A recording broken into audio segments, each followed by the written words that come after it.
Armstrong கொலை வழக்கில் கைதான 20 நபர்களின் சொத்துக்களை பறிமுதல் செய்ய திட்டமிட்டுள்ளது சென்னை காவல்துறை. கூடுதல் விவரங்களை எமது செய்தியாளர் சாலமன் வழங்க கேட்கலாம். வணக்கம் சாலமன், உங்களுடைய தகவல் என பதிவு பண்ணுங்க.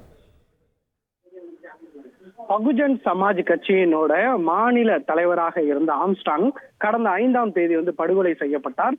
இந்த கொலைக்கு பின்னால் யார் உள்ளனர் என்பது தொடர்பான தீவிர நடவடிக்கையை சென்னை காவல்துறையினர் மேற்கொண்டு வரும் நிலையில இவ்வழக்கு தொடர்பாக மொத்தம் 21 நபர்களை போலீசார் இதுவரை கைது செய்துள்ளனர்.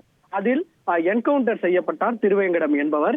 இந்த நிலையில இந்த வழக்குல மிகப்பெரிய ரவுடிகளுக்கு பணம் பட்டுவாடா ஆகியிருக்கிறதும் தெரிய வந்ததை அடுத்து இந்த வழக்குல முக்கிய காரணமாக உள்ள ரவுடி சம்போ செந்தில் மற்றும் அவரது மற்றொரு கூட்டாளியான சிசிங் ராஜா ஆகியோரை தொடர்ச்சியாக போலீசார் தீவிரமாக தேடி வருகின்றனர். இவர்களுக்காக தனிப்படை அமைத்து தீவிரமாக தேடப்பட்டு வரும் நிலையில தற்போது கைது செய்யப்பட்ட 20 நபர்களின் சொத்துக்களை ஆய்வு செய்யும் பணியில போலீசார் ஈடுபட்டு வருவதாகவும் அதன் பிறகாக அந்த சொத்துக்களை முடக்கும் நடவடிக்கையில் ஈடுபட இருப்பதாகவும் போலீசார் தரப்புல ஒரு தகவல் ஒன்று தெரிவிக்கப்பட்டுள்ளது. குறிப்பாக இந்த கொலைக்காக பல்வேறு தரப்புகள் இருந்து 4 லட்சம் 5 லட்சம் என பல்வேறு நபர்களுக்கு பணம் பரிமாற்றம் நடந்திருப்பதை போலீசார் கண்டுபிடித்துள்ளதால் அந்த பணத்தையும் முழுவதுமாக போலீசார் முடக்க திட்டமிட்டுள்ளனர். மேலும் இந்த பணம் மூலமாக எந்தெந்த சொத்துக்கள் வாங்கப்பட்டுள்ளது என்பது தொடர்பாகவும் கணக்கிட்டு அதனையும் முடக்க முடிவு செய்துள்ளனர்.